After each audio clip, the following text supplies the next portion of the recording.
Selamat datang, Infonomi adalah Poco M7 dan hari ini saya akan menunjukkan kepada Anda bagaimana cara melalui proses pengaturan perangkat ini.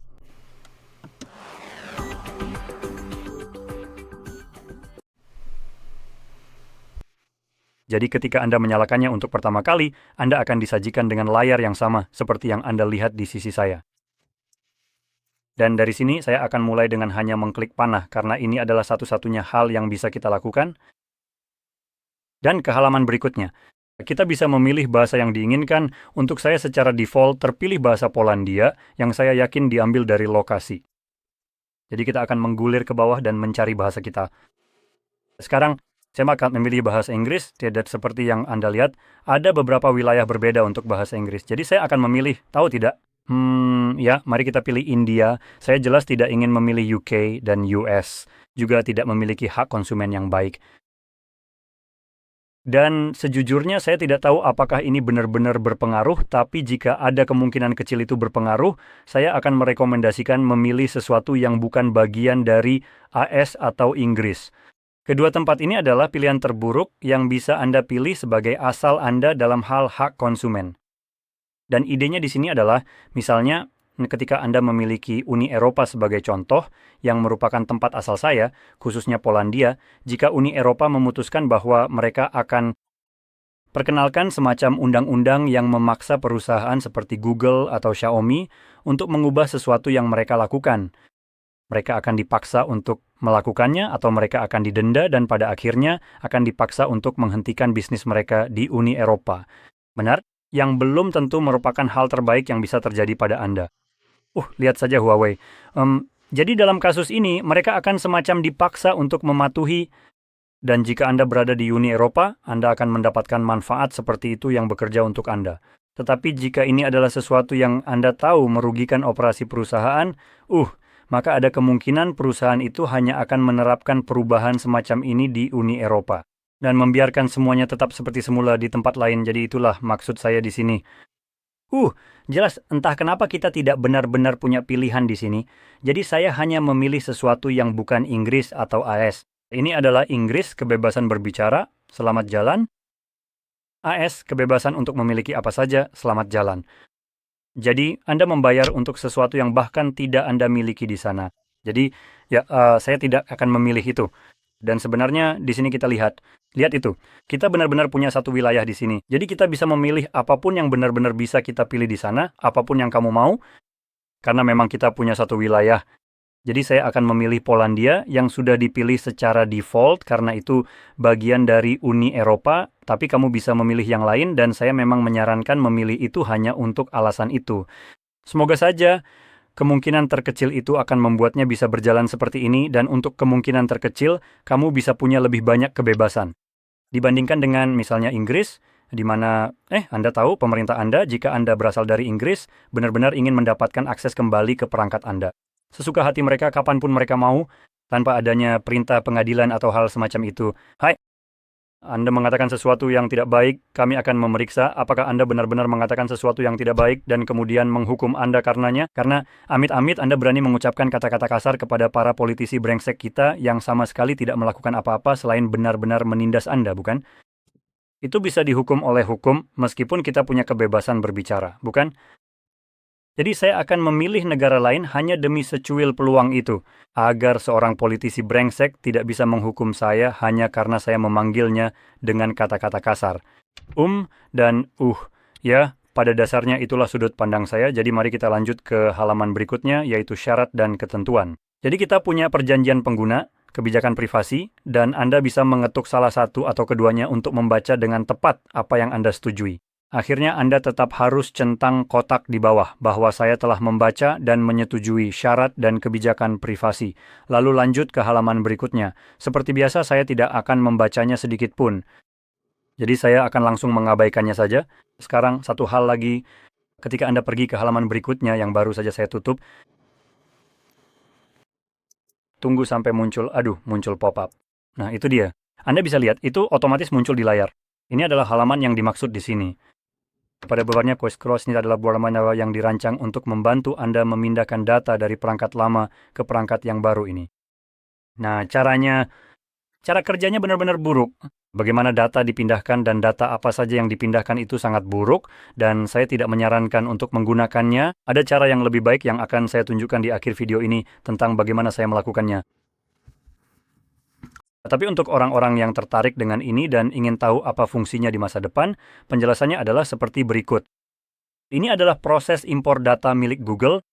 Nah, proses impor data Google ini benar-benar buruk. Ini adalah hal terburuk yang bisa Anda bayangkan. Proses ini bahkan gagal menjalankan tugasnya sendiri. Jadi yang pertama akan dilakukan adalah memindahkan akun Anda dari perangkat lama, yang dalam kasus saya adalah perangkat ini,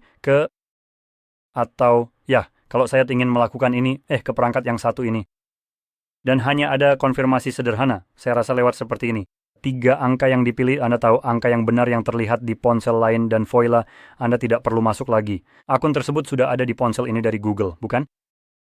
Dan dengan akun itu, Anda punya kemampuan untuk memindahkan informasi lain, seperti misalnya riwayat panggilan, kontak, foto, video, dan apapun yang hanya tersimpan di cloud. Nah, itu cukup terbatas mengingat jika Anda tidak mengimpor kontak ke cloud, ya sudah, Google tidak akan memindahkannya. Mereka sama sekali tidak akan repot-repot dengan hal itu. Selain itu, untuk aplikasi apapun yang berasal dari luar Play Store, pendekatan Google adalah bukan urusan kami, bukan masalah kami. Dan bahkan jika itu memang urusan mereka, kalau aplikasi mereka dihapus dari Play Store, baik oleh mereka sendiri maupun oleh pengembang aplikasinya, Anda juga tidak akan bisa mengembalikan aplikasi itu. Meskipun aplikasi itu sudah ada di perangkat lama Anda, aplikasi itu tidak akan dipindahkan ke perangkat baru. Karena Google sebenarnya tidak memindahkan data, mereka hanya memaksa perangkat baru untuk mengunduh ulang semuanya dari cloud. Jika sesuatu itu sudah tidak ada lagi di cloud, seperti aplikasi di Play Store, maka tidak ada tempat untuk mendapatkannya, meskipun aplikasi itu secara fisik masih ada di ponsel Anda, di ponsel lama Anda. Google tidak akan memindahkan APK-nya atau mengompres dan memindahkannya, melainkan akan mencoba mengunduh ulang dari Play Store. Jadi itulah mengapa solusi yang satu ini benar-benar buruk. Jadi kita akan melewatinya karena sekarang ada cara yang jauh lebih baik untuk melakukan ini. Halaman berikutnya, kita diminta untuk memasukkan kartu SIM, jelas ini adalah langkah opsional. Anda bisa memasukkan kartu jika mau atau abaikan saja jika tidak ingin, itulah yang akan saya lakukan. Selanjutnya, kita diminta untuk terhubung ke jaringan lagi. Saya rasa ini juga bisa dilewati, mari kita lihat. Ya, ternyata bisa. Tapi kamu juga bisa terhubung ke Wi-Fi jika mau. Semuanya terserah kamu, ini adalah pengaturanmu, jadi atur saja sesuai keinginanmu. Dan ketahuilah bahwa apapun yang kamu lakukan di sini, semuanya bisa diubah nanti setelah proses pengaturan selesai. Ini bukan sesuatu yang permanen, jadi kamu tidak perlu khawatir.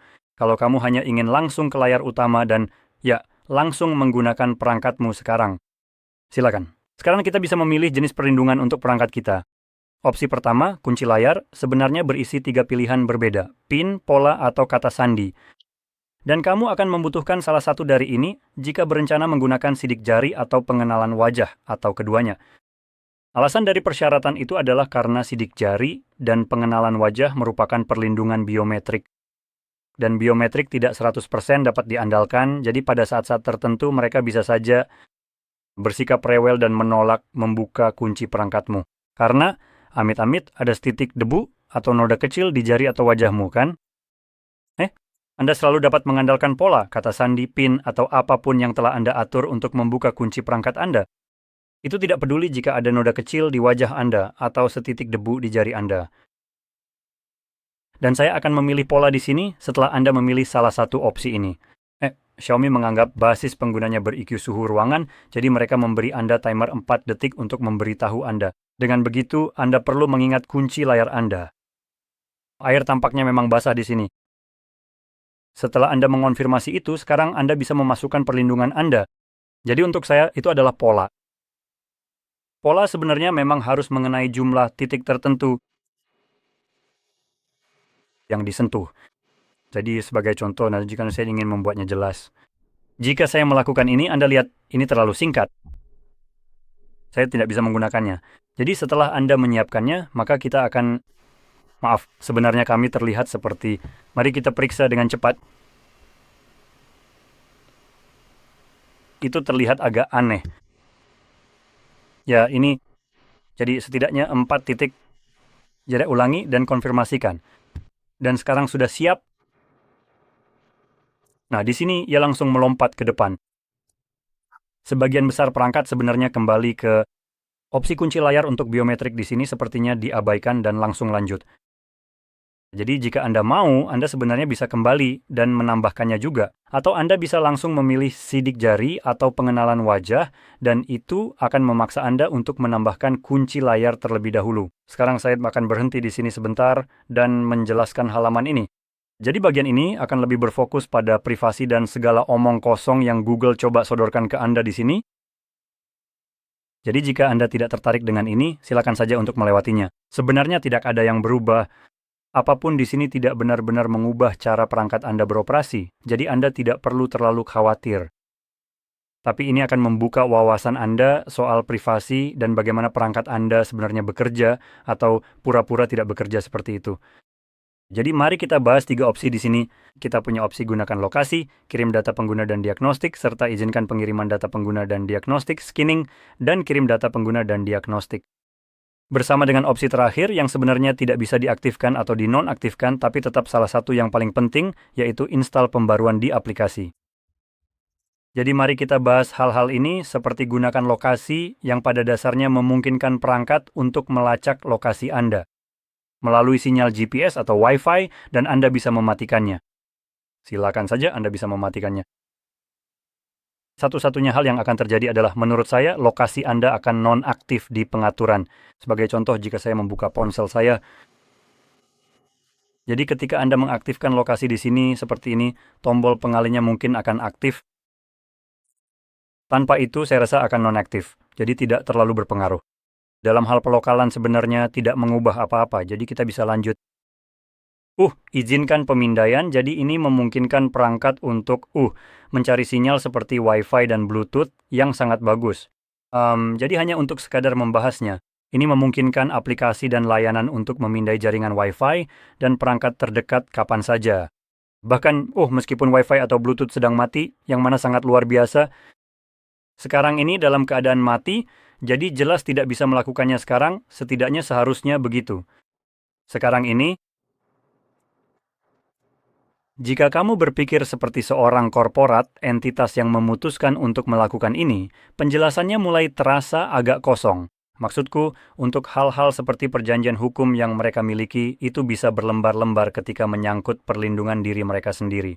Tapi penjelasan yang satu ini, seperti apa-apaan ini, wow, betapa luar biasanya jumlah informasi untuk sesuatu yang tampaknya cukup penting, dan ada banyak hal yang hilang. Jadi bagaimana dengan perangkat lain? Melihat perangkat saya akan menjadi pikiran pertama saya. Dan kamu mungkin bisa sangat yakin bahwa, itu tidak menyentuh hal itu. Karena, opsi-opsi ini cuma omong kosong belaka. Di sini nih, itu tidak melakukan apa-apa. Jadi mereka hanya memberitahumu, seperti, kamu punya privasi jika kamu mematikan itu, seperti perangkat tidak bisa memindai sinyal Wi-Fi dan Bluetooth. Kamu tidak bisa dilacak. Itu sebenarnya tidak benar-benar memberitahumu bahwa perangkat lain tidak bisa melacakmu. Jadi perangkatmu masih mengirimkan sinyal keluar. Perangkatmu hanya tidak mencari sinyal saja. Wow, hebat sekali. Jadi jelas perangkat lain masih bisa melacakmu, dan perangkatmu memang punya identitas sendiri yang independen. Pada dasarnya semacam sidik jari unik yang bisa disebut begitu, dan itu pada dasarnya adalah email dan nomor untuk ponselmu. Itu unik untuk setiap ponsel. Seperti VIN pada mobil. Dan ya, itu pada dasarnya sedang dicoba oleh perangkat lain. Bersamaan dengan hal lain, yaitu menara seluler sekarang. Sekarang kita tidak punya kartu SIM di sini. Kamu mungkin berpikir, jadi aku tidak terhubung ke menara seluler manapun, tidak ada sinyal di sini kan? Ya, kamu salah. Dan kamu bisa dengan mudah mengeceknya dengan langsung pergi ke halaman pertama dan menekan 911. Sekarang, jika kamu tidak terhubung ke menara seluler manapun,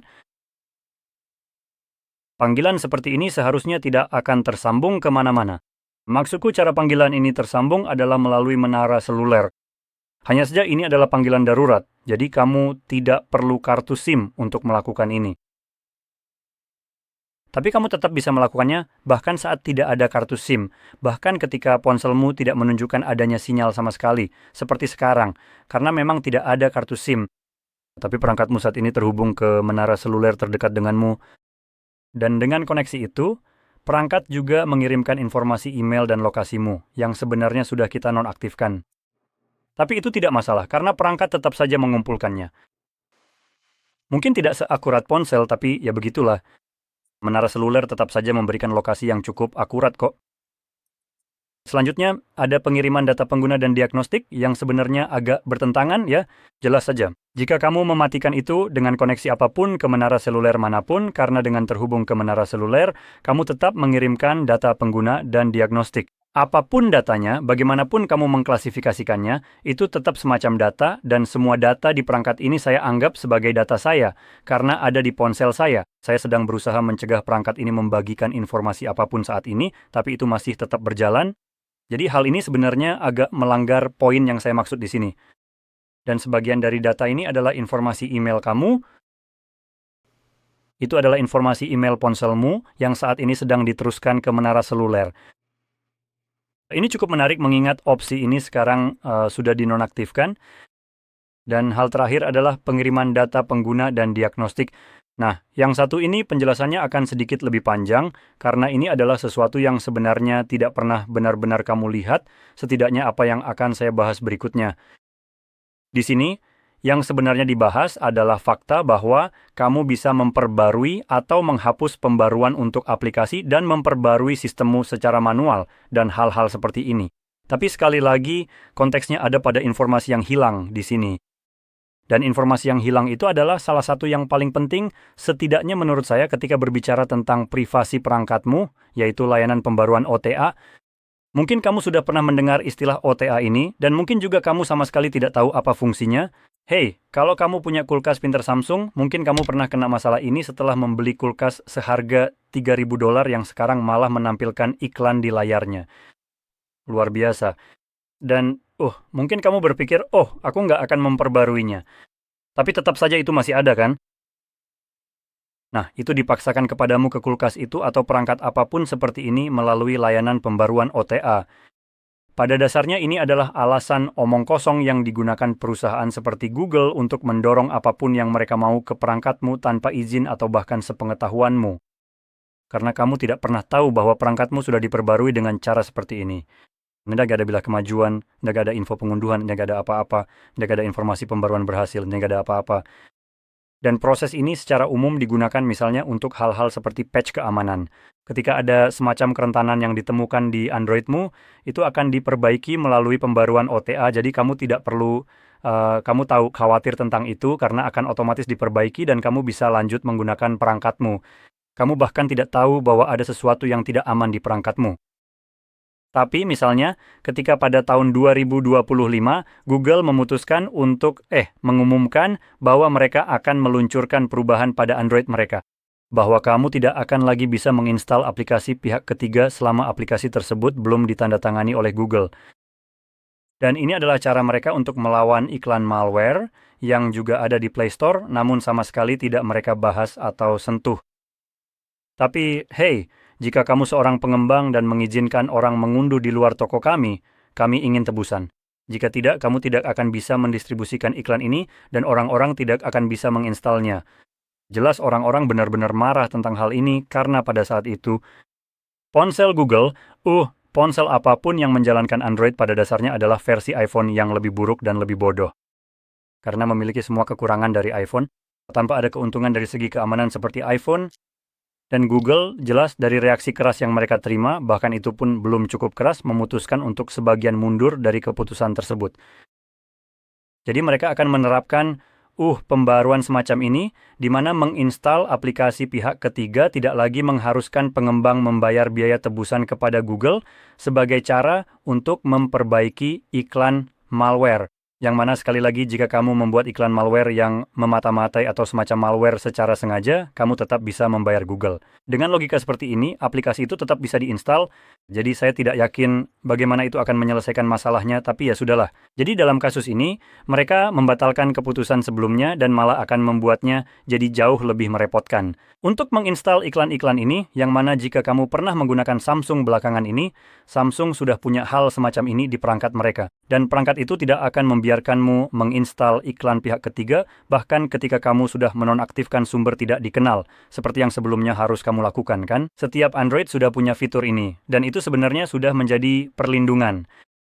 Tapi sekarang itu akan diubah. Mungkin kamu harus menonaktifkan sesuatu yang lain, mereka hanya begitu saja.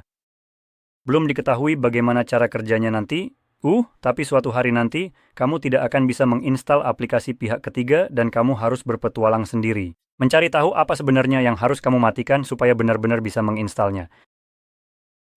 Dan ketika itu terjadi, kamu tidak akan tahu kalau itu sudah diubah. Kamu hanya akan mencoba menginstal aplikasi lain dan kamu tidak bisa tanpa alasan yang jelas. Dan kamu harus mencari tahu apa yang perlu kamu ubah. Dan itu akan diinstal melalui pembaruan OTA tanpa kamu sadari atau setujui. Yeay, bukankah itu luar biasa? Jadi, satu hal terakhir yang perlu disebutkan tentang jenis pembaruan seperti ini di sini. Sebenarnya ada sebuah proses. Saya rasa itu benar-benar disebut pembaruan layanan OTA, layanan pembaruan. Dan kamu bisa melalui pihak ketiga atau lewat beberapa aplikasi yang memungkinkan kamu melihat proses latar belakang, bukan aplikasi, tapi proses secara teknis bisa menghapusnya. Tapi jelas itu juga akan membuat perangkatmu rentan terhadap berbagai eksploitasi malware yang mungkin muncul dan Google tidak akan menambalnya karena mereka tidak bisa menambalnya pada saat itu karena kamu telah menghapus proses yang bertanggung jawab untuk menambalnya. Meskipun, jika perangkat ini sudah berumur 3 tahun, saya rasa sekarang sudah 5 tahun. Untuk kamu di masa depan, jika kamu menonton ini jelas nanti silakan saja hapus itu. Kamu tidak akan mendapatkan patch lagi setelah 5 tahun. Jadi kamu hanya akan mendapatkan sisi buruknya saja. Prosesnya tetap berjalan tapi tidak ada manfaatnya, jadi sebaiknya kamu hapus saja. Setelah penjelasan yang panjang ini, mari kita lanjutkan, dan ini seharusnya hampir menyelesaikan proses pengaturannya. Jadi kita punya pengaturan dasar di sini, dan ada satu yang ingin saya bahas, yaitu iklan yang dipersonalisasi. Ini pada dasarnya hanyalah cara Xiaomi memata-matai kamu untuk memberikan seperti yang mereka klaim, iklan atau rekomendasi yang relevan. Dan ini bukan hanya di sini saja. Ini akan pengaturan ini di sini pada dasarnya mencegah mereka, menurut saya, seperti mendengarkanmu dan melihat apa yang kamu cari. Tapi jelas ini tidak menghilangkan iklan itu sendiri. Jadi Xiaomi memang punya banyak tempat di mana mereka menampilkan iklan, seperti di toko aplikasi mereka, aplikasi tema, dan sebagainya. Aplikasi video, semuanya ada iklannya, dan masing-masing punya opsi sendiri untuk mematikan iklan itu, atau setidaknya mencegah mereka memata-matai kamu. Lihat, saat mau mematikan ini, muncul pesan begini. Psikologi terbalik dengan tombol konfirmasi yang ditukar, ayo kita matikan saja. Karena saya percaya kalau sebuah perusahaan tidak membayar saya untuk mendapatkan data saya, supaya mereka bisa memonetisasi dan menampilkan iklan kepada saya, yang mana itu data saya sendiri. Dan kewarasan saya yang pada dasarnya saya korbankan, saya jelas tidak akan mempermudah mereka untuk mendapatkan keuntungan finansial. Jadi selamat tinggal iklan yang dipersonalisasi. Dan di sini tidak banyak pilihan lain yang ingin saya bahas. Kamu bisa cek semuanya dan lihat apakah kamu mau mengaktifkannya atau tidak, lalu matikan saja. Ada beberapa yang berulang di sini, misalnya seperti lokasi, yang satu ini dari Xiaomi. Sekarang saya tidak yakin apa bedanya, tapi saya akan abaikan saja dan lanjut. Dan di sini kita hanya punya opsi untuk bagian kustomisasi font. Jadi, kamu bisa membuat teksnya lebih besar atau lebih kecil. Begitulah perbedaan font ini sebenarnya. Yang ini lebih besar, agak lucu juga untuk sebuah font.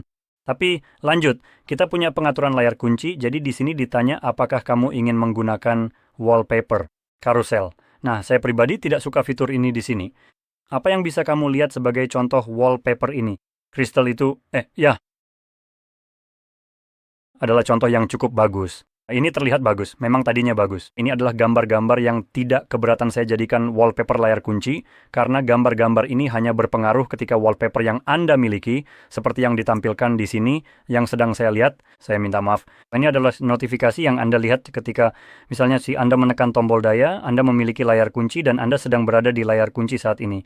Jika Anda menekan tombol daya lagi untuk menyalakan layar, maka akan muncul wallpaper baru yang diambil dari carousel wallpaper tersebut. Sekarang, Seperti yang saya bilang, ini adalah contoh yang bagus di sini.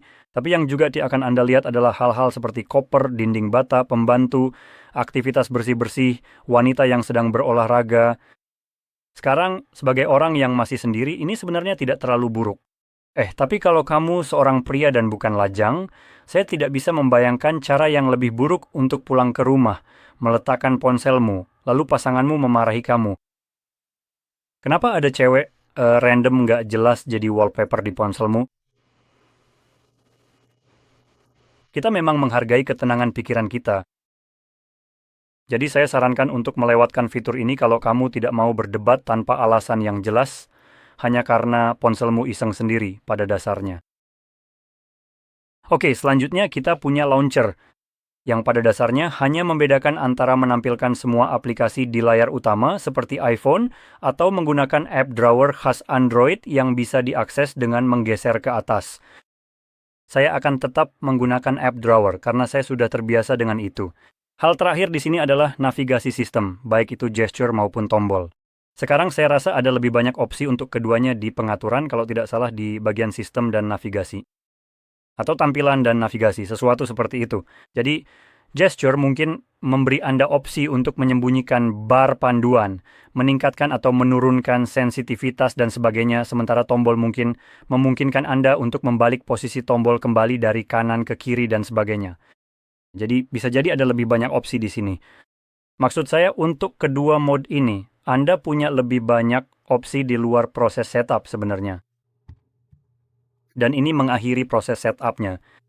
Sekarang saya masih ingat, saya akan menunjukkan kepada Anda aplikasi yang ingin Anda gunakan untuk memindahkan semua data Anda dari perangkat lama ke perangkat ini. Dan ini hanya akan menjadi penjelasan singkat tentang di mana aplikasi itu berada dan bagaimana namanya setelah saya benar-benar bisa mengakses layar utama. Dan jika perangkat lama Anda bukan Xiaomi, Anda perlu mengunduh aplikasi ini dari Play Store, App Store, atau apapun yang ada di perangkat Anda sebagai tempat untuk mengunduh aplikasi. Anda tinggal mencarinya dan selesai. Jika perangkat lama Anda juga bermerek Xiaomi, maka aplikasi tersebut sudah terpasang di perangkat tersebut.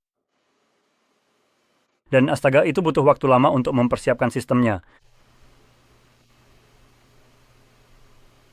Ayo.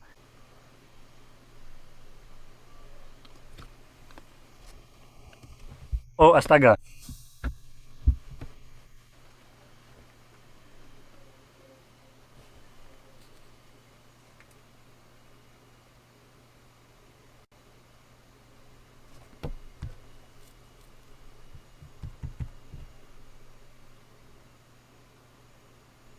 Ya, begitulah. Oke, jadi sekarang setelah semuanya termuat, kita tinggal geser cepat ke halaman kedua dan di bawah aplikasi sistem, Anda akan menemukan Mi Mover. Ini adalah aplikasi yang akan Anda gunakan untuk memindahkan semua data Anda dari perangkat lama ke perangkat yang baru ini. Dan aplikasi ini memungkinkan Anda memindahkan semuanya, seperti yang sudah saya sebutkan, termasuk data aplikasi, semua foto, video yang Anda miliki, aplikasi, dan sebagainya, tidak peduli dari mana aplikasi-aplikasi tersebut berasal. Dan prosesnya cukup cepat, mulus, jadi saya sarankan untuk menggunakan yang ini. Dan intinya ini pada dasarnya merangkum seluruh proses pengaturan, jadi saya harap penjelasan panjang lebar di video setup ini bermanfaat dan informatif untuk Anda. Jika iya, jangan lupa untuk tekan like, subscribe, dan terima kasih sudah menonton.